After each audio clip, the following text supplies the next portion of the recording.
All right, so today we're going to dive into something pretty cool. We have these class notes from Academia BSB, Oh, very interesting. and it was Eugenia's first English class. Wow, first class. That's exciting. It is, yeah. And the date on these notes is March 25th, 2025. So pretty recent stuff. Yeah, very cool, very cool. And I was thinking about this, like, what's the best way to approach these notes, right? Yeah. And I think what we should try to do is imagine we're kind of like flies on the wall, right? We're in that classroom with Eugenia, I like that, yeah. and we're seeing how the teacher introduces her to English. Absolutely, yeah. Yeah. And seeing how they build that foundation. That's exactly. Those first few steps are so important. So critical. So let's start with, kind of the basics. Okay. Any language, you got to start with vocabulary. Of course, yeah. So there's this section called vocabulary building, Okay. and there's a whole list here under current class. Let's hear it. Let's see. So first word, damage, D-A-M-A-G-E. Damage. And that just means, harm, like if something's broken or injured. Right, makes sense. Then we have to rest, T-O-R-E-S-T. To relax. Take a break. Very important, especially in a first class. Exactly. And then meeting, M-E-T-I-N-G. Meeting. When people come together, Right. For a purpose. What, like a class? Exactly, like a class, yeah. Then there's a phrase here, no matter where, N-O-M-A-T-T-E-R-W-H-E-R-E. No matter where. So it doesn't matter the location. Right. Then newly formed, N-E-W-L-Y-F-O-R-M-E-D. Newly formed. Something that's recently been created or started. Okay. And representatives, R-E-P-R-A-S-E-N-T-A-T-I-V-E. Representatives. So these are people who speak for others. Right, like in a government or something. Exactly, yeah. Then to draft, T-O-D-R-A-F-T. To draft. This means to create like a first version of something, like a document. A rough draft. Yeah, a rough draft. Then inherent, I-N-H-E-R-E-N-T. Something that's just naturally a part of something else. A key characteristic. Yeah, exactly. And then human beings, H-U-M-A-N-B-E-I-N-G-S. Beings. Us. Yeah, exactly. Us. All of us. It's interesting. Even in this first set of words, you see a mix of very concrete things like meeting and then more abstract idea like inherent. Yeah, you're right. It gives Eugenia a really good starting point for thinking about different kinds of vocabulary. Yeah, I mean, it's like they're building a foundation, right? Exactly. With different types of words. So smart. Yeah, very smart. And, this list goes on and on. It's actually pretty impressive how many words they're introducing right off the bat. Well, it's the first class. They have to cover a lot of ground. Yeah, you're right. Yeah. Okay, so next up we have a pair of words that the people often get confused. Lose. L-O-S-E. Lose means to misplace something. And then loose. L-O-S-E. Loose, which means not tight. Right. Yeah, those two. Always got to be careful with those. Yeah. And then we have forbids, F-O-R-B-I-D-S, which means to not allow something. Forbids. Slavery, S-L-A-V-E-R-Y, the state of being owned by another person. Wow. Yeah, they're not shying away from tough topics. No, they're not. Then torture, T-O-R-T-U-R-E, which is the act of inflicting pain. Torture. Meetup, M-E-T-U-P, which is a phrasal verb meaning to come together with someone. Oh. To deny, T-O-D-E-N-Y, to say that something is not true. To deny. To agree, T-A-I-G-R-E, to have the same opinion as someone else. To agree. To aspire to, T-O-A-S-P-I-R-E-T-O, which means to have a strong desire or aim for something. To aspire to. To be entitled to, T-O-B-E-E-A-I-T-L-E-D-T-O, which means to have a right to something. To be entitled to. To be born. To be arrested, T-O-B-E-A-R-E-S-T-E-D, which means to be taken into custody by the police. To be arrested. Then yet. Y-E-T, which means still or however. Yet. And to break the law, T-O-B-R-E-A-K-T-H-E-L-A-W, meaning to do something illegal. To break the law. It's amazing this vocabulary list really touches on some pretty major social and legal themes. Yeah, it's giving her a broad overview of words that are used in different contexts. Absolutely. And building up from those basic concrete words to more complex concepts. Exactly. It's very intentional, I think. Yeah. Definitely. And it looks like we have even more words to go through. Let's keep going, yeah. Okay, so we have used, U-S-E-D, something that has been utilized. Used. Called C-A-L-L-E-D, meaning to be named or summoned. The whole. Insult, I-N-S-U-L-T, a disrespectful or offensive remark. Insult. Certain, C-E-R-T-A-I-N, meaning sure or definite. Certain. emperor. EMPEROR, a ruler of great power and rank. Emperor. And then another pair that can be tricky were WERE, the past tense of to be for plural subjects, Word. and where, WHERE, indicating a location. And then we have meeting and greeting, MEETING, ANETGRETING, which refers to social interactions upon arrival.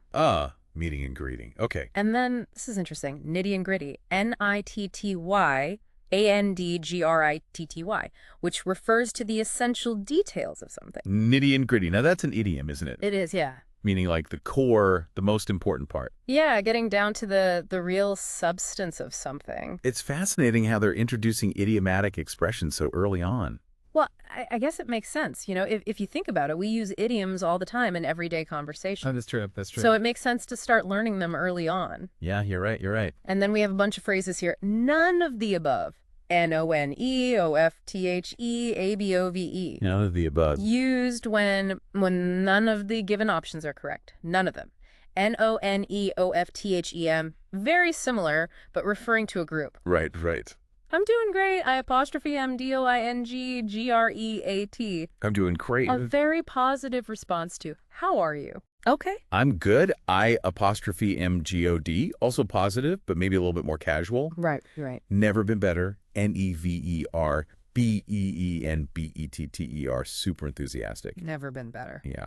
How about HOWABOT? You to turn a question back to someone or suggest an alternative. Okay. Every single EVERYSINGLE, meaning no exceptions exist. Every single. At a personal level, ATAPERNALLEVEL, referring to individual experience. At a personal level. At a societal level. Yeah. ATASOCIETALLEVEL, referring to society as a whole. At a societal level. So, these are all phrases you would hear in everyday conversation. Absolutely. These are like the building blocks of basic communication. Exactly. Greetings, responses, expressing opinions, it's all there. Yeah. So that's a lot of vocabulary to start with. But Well, it's a good foundation. yeah, it is. And it's not just about knowing the words, it's about using them. Right. Which is why it's so interesting to see what comes next in these notes. Exactly. So what's next? All right, well, after vocabulary building, we have a section called pronunciation guidance. Okay. Now, there aren't any, written tips here, but throughout this whole deep dive, you and I have been pronouncing everything slowly and clearly. That's right, we have. And I think, in a way, that's a form of pronunciation guidance. Yeah, especially for someone listening who's just starting to learn English. Exactly. Hearing the correct pronunciation over and over is so helpful. It's like listening to a model, right? Yeah, exactly. A model for how the words should sound. Yeah.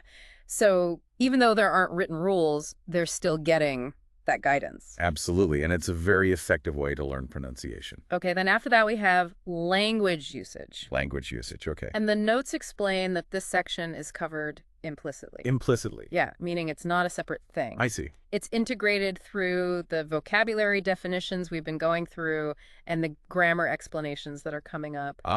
So it's all connected. Right. You can't really separate vocabulary from grammar from how the language is actually used in sentences. That's true. It's all part of the same puzzle. Exactly. And then we get to idiomatic expressions. Idioms. Now, these are fun. They are. So the first one is the nitty-gritty. The nitty-gritty. And the notes explain that it means the most important practical details of something. Right. And they give an example. Let's skip the small talk and get down to the nitty-gritty of the project. I love that one. It's so common. And it really paints a picture, like getting down to the core of something. Yeah, and it's a great example of how idioms, they don't always mean what the individual words literally mean. Yeah, that's what makes them so interesting. Exactly. All right, so the next idiom is to break the ice. To break the ice, okay. This means to start a conversation in a relaxed manner. Okay. And they give the example. Elizabeth's wit and charm were enough to break the ice in any room. That's a good one. And it says here that in literature, it often describes overcoming initial awkwardness. Yeah, and the source is Pride and Prejudice by Jane Austen, 1813. Oh, classic. Yeah. I love that they're bringing in literary examples. Yeah, it shows the kind of the richness of the language and where these expressions come from. Absolutely. So then the third idiomatic expression is small talk. Small talk. which is, light, casual conversation about unimportant topics. Oh, yeah, small talk. And the example they give is, sometimes small talk is all you need to make someone feel at home. That's true. Sometimes it's just about creating a comfortable atmosphere. Exactly. And it says that this example shows how those little conversations can make people feel more at ease. Right. And the source is interesting. The Terminal, the movie from 2004, Oh, directed by Steven Spielberg. so more modern example. Yeah, right. Then the fourth one is get straight to the point. It's straight to the point, okay. This means to speak directly without unnecessary details. Right. Be efficient with your words. Exactly. And the example is effective communicators get straight to the point. Yeah, no beating around the bush. Exactly. It says here, in academia, it encourages direct communication. Yeah, and the source is The Art of Conversation by Milton Wright, 2017. Okay. So, it's interesting how these idioms come from all different sources. Yeah, literature, movies, even books about communication itself. It shows how they're woven into the fabric of how we use language. Absolutely. And then the final idiomatic expression in this section is chit-chat. Chit-chat. Which is basically informal, light conversation. Okay. And they give the example. The professor enjoyed the chit-chat before starting the seminar. Ah, so those little moments of casual conversation, even in a more formal setting. Exactly, yeah. And they explain that it's often used in those kind of social moments in academic environments. It makes sense. It helps people connect. Yeah. So that's it for the idiomatic expressions for now, but I'm sure we'll see more as we go through these notes. I'm sure we will. They're a big part of the language. Okay, so next up is a section that can be a little tricky for new learners. Okay. Let's hear it. Grammar. Grammar, the heart of the language. And the notes specifically highlight can X. Could X to be able to? Ah. So these are all about ability or possibility. Right, different ways of saying what someone can do. Exactly. So let's start with can, C-A-N. Can. We use can to talk about present ability, what someone is capable of doing right now. Okay. Like you could say, I can ride a bike. Right. Simple and straightforward. Exactly. Now could, C-O-U-L-D. Could. It's a little more versatile, I guess. In what way? Well, it can be the past tense of can, like I could swim when I was younger. Right, indicating past ability. Yeah. But it can also be used to express possibility in the present or future. Like, it could rain tomorrow. So not certain, but possibility. Exactly. And it's also often used for polite requests. Ah, like, could you please pass the salt? Yes, exactly. And then we have to be able to. T-O-B-E-A-B-L-E-T-O. To be able to. Oh. This one's even more flexible because you can use it in different tenses. So where can and could might not work grammatically. Exactly. Like you could say, I will be able to speak English fluently next year. Right. Expressing future ability. Yeah. And you can also use it in the present tense, often with the same meaning as can. Yeah. So I am able to understand some English is pretty much the same as I can understand some English. Right. But the main advantage of to be able to is that it fits into more grammatical structures. Right. So it gives you more options when you're constructing sentences. Absolutely. And that's really important for learners to understand. Yeah. So those are the key grammar points highlighted in this section, but I'm sure there's a lot more to come as Eugênia progresses through the course. Definitely grammar is a big topic. Yeah, it is. But they seem to be laying a good foundation here. Okay, so now we come to a really interesting part of the notes. Reading. Reading. Okay. And the text is titled, What Are Human Rights? Human rights, that's a huge topic. It is, yeah. All right, let's read this together. Every country has certain rights and freedoms that it protects. But which rights are these? How can we know which rights we are entitled to no matter where on earth we are? In 1948, the newly formed United Nations decided to put these rights in writing. Representatives from many countries met in Paris, France, and drafted the Universal Declaration of Human Rights, UDHR. The Declaration contains 30 articles explaining the rights inherent to all human beings. We have these rights simply by being human. The very first article of the Declaration says that all people are born equal. The second article says that no one should lose their rights because of characteristics like race, religion, language, or gender. The third article establishes life, liberty, and security as the most important examples of these rights. There are too many other rights to explain here, but they are all very important. One article forbids slavery. Others protect people from torture and from being arrested without evidence of a crime. Another article establishes the right to an education, and yet another, the right to medical care. The full declaration has been translated into over 500 languages, and every single version is available on the internet for free. Just as there will always be individual people who break the law, there have always been countries that deny people their human rights. But by getting the world to come together and agree on which rights should always be protected, the United Nations set important goals for all countries to aspire to. This helps make the world a better, safer, and more just place for everyone. Wow, that's a powerful statement. It really is, yeah. To think that so many different countries came together and agreed on this set of universal rights. Yeah, and in 1948, right after World War II, a time when human rights had been so clearly violated. Exactly. It was such a crucial moment in history. And the text does a great job of explaining the core idea. Which is? That these rights aren't given to us by governments. Right. They're inherent to every single person simply because they're human. It's a powerful concept. It is, and it gives some important examples of those rights, like equality, freedom from discrimination, the right to life and liberty, and really importantly, the prohibition of slavery and torture. Absolutely. And it also mentions the right to education and healthcare. Those are fundamental. They are. And, the fact that the UDHR has been translated into over 500 languages. That's amazing. It really shows that it's meant to be a universal document. It's a message for the entire world. Exactly. And, the text acknowledges that human rights are not always respected. Sadly, that's true. But it still presents the UDHR as this important goal, a set of principles that all countries should try to live up to. Absolutely. It sets a global standard for how we should treat each other. It does. Okay, so after this text about human rights, we have a section called Your Essay. Okay, so Eugenia gets to put her writing skills to the test. Exactly. And there's some introductory thoughts here about how we often wear different hats in life. Different hats? Yeah, meaning, we act differently in different situations. Oh, I see. Like the person we are at home might be different from the person we are at work or at school. Right. We adapt to different environments. Exactly. And then it talks about personal values versus professional values. Okay. Like personally, you might value honesty or spending time with loved ones. Right. But professionally, you might be more focused on being goal-oriented or working well under pressure. Makes sense. And then we get to the actual essay prompt, which is describe who you are. How do your personal values influence your daily actions and decisions?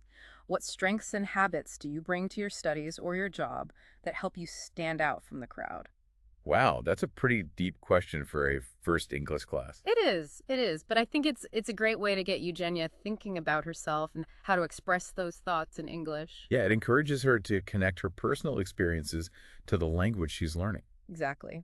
And then, the notes are structured in a way that shows the typical writing process. Huh? So there's first draft, students' input, followed by some blank lines where Eugenia would write her initial response. Mm-hmm. Then there's mistakes and misses with categories like grammar and sentence structure, spelling and word choice, and clarity and coherence. Each of these categories has a few dots after it, probably where the teacher would give feedback. Right, so it's highlighting the areas where Eugenia needs to improve. Exactly. And then there are more blank lines for teacher's corrections, and then teacher's enhancement insights, and finally, final version, further development. So you can see how the teacher is guiding Eugenia through this process of writing, getting feedback, and then revising her work.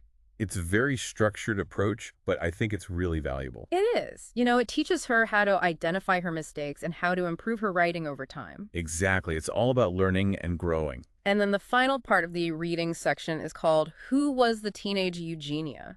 Okay, so this is about Eugenia before she started learning English. Yeah, it gives us a little glimpse into her personality. And there are some highlighted words that we've seen earlier in the vocabulary list. Okay, let's read it. All right, so she had always used her words with care, knowing that what she called someone could heal or hurt. At family dinners, there had been moments when an insult had slipped out, not from anger, but from tiredness, and she had regretted it. A certain silence would follow, heavier than words themselves. In history books she had read, even the most honorable emperor had fallen when freedom of speech had been suppressed. She believed that the mind needed room to breathe, to say what needed saying without fear of judgment.